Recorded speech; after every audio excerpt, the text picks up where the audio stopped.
This is Mark BH70 back this same day, February 15th, 2010, a Monday.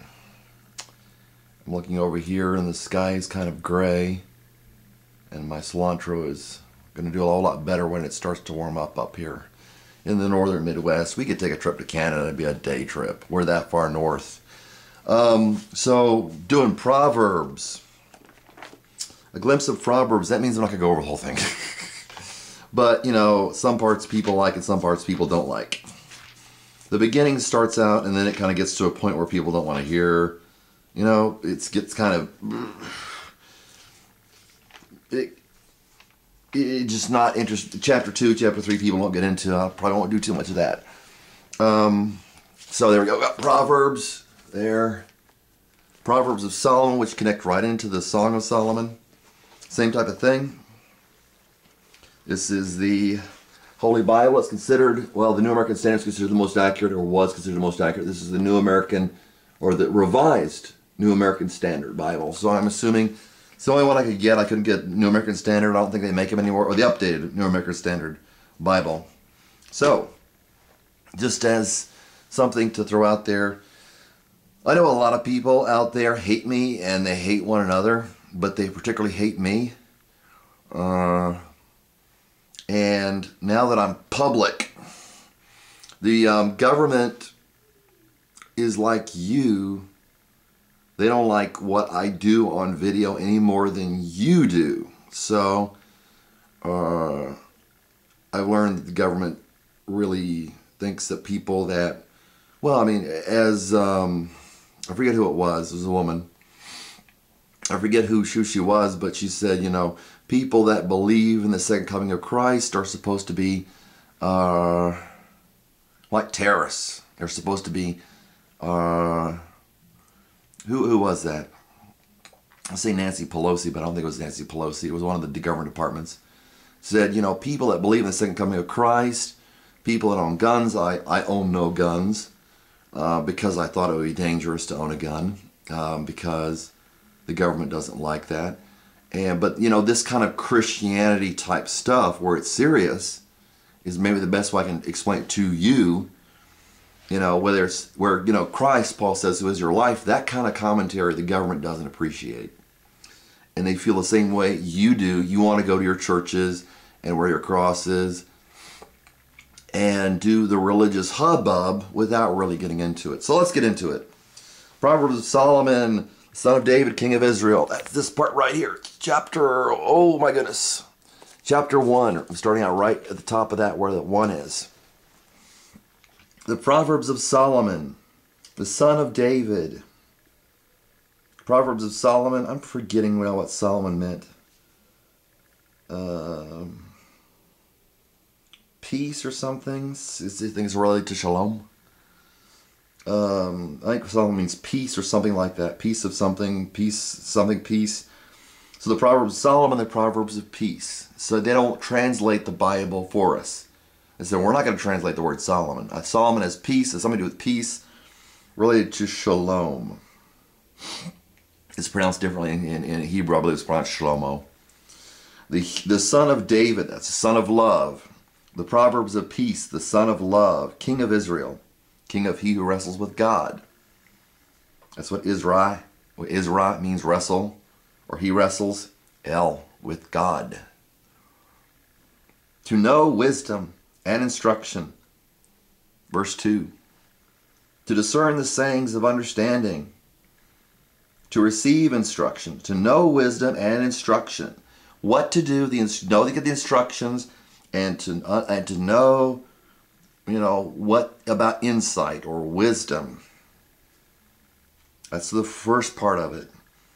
To discern. Say, okay, this is a wise saying, this isn't a wise saying. The sayings of understanding, that you understand, you get the concept that Solomon is trying to explain to you.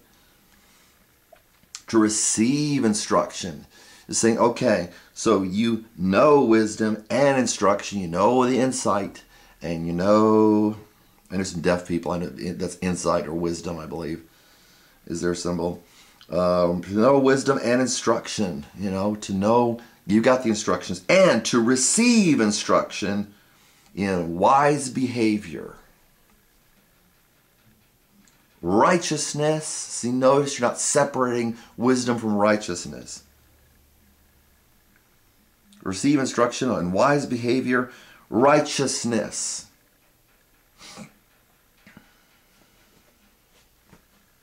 Justice, the Libra scales in the zodiac, which were rising as Aries was falling, as a lamb was being slain, rose the scales of justice. God was willing to sacrifice Jesus to accomplish his justice. Jesus coming back again to tie up loose ends is what I believe, which is, makes me, according to a high government official, a terrorist or suspected terrorist or somebody who's doing something that's not right. So the government doesn't like that. To give prudence. Righteousness, justice, and equity. The things are straight across. That it's fair for all involved. That's what we're talking about. Righteousness, justice, and equity. To give prudence to the naive. So, reserve. There's a little prudence has to do with reserve. Not just jumping in and doing something stupid or foolish. Give prudence to the naive, the people that are just, I don't know what's going on, which is why I say a lot of young people need to, I said in one video and somebody got mad at me, I was an older man that got mad at me, shut up and listen. That's not done out of hatred, that's done out of love that I say that. To give prudence to the naive, and it goes on in Proverbs, I saw a youth lacking sense. He was going down the door to her house. He's going near her house. To the youth, there it is. I didn't read ahead there. Knowledge to know stuff, and discretion. To, that goes along with prudence. To be discreet, discretion, the reserve. A wise man will hear and increase in learning. That's the objective of this video. And a man of understanding will acquire wise counsel. That means you've got a group of people you're associating with that's giving you wise advice. They're counseling you. Giving you wise advice. They're counseling you in a wise way. To understand a proverb. All this to understand a proverb. So that you know what a proverb, a saying. To understand a saying. Or to understand a proverb that, has a certain point to it. It's supposed to say this is the way things are, this is the way it works, this is right. And a figure. The words of the wise, so you're looking to the words of the wise as far as Solomon is concerned in the book of Proverbs of Solomon that he wrote. The words of the wise and their riddles. The Bible is riddled with riddles. And many people say, oh my goodness, there's a contradiction that doesn't make sense. That's fine. You have to figure it out for yourself. It's not my job to do your work. All right. So, 2. Understand a proverb and a figure. That's what goes along with a parable. You have a parallel. This is the way this is. Now we got this situation. Here's a situation. And a parallel goes along right down with it. And a story is a parallel. Or a story is a parallel to explain something in real life. Okay? To understand a proverb and a figure, like a literature, understanding literature, very important. The words of the wise and their riddles. Thank you.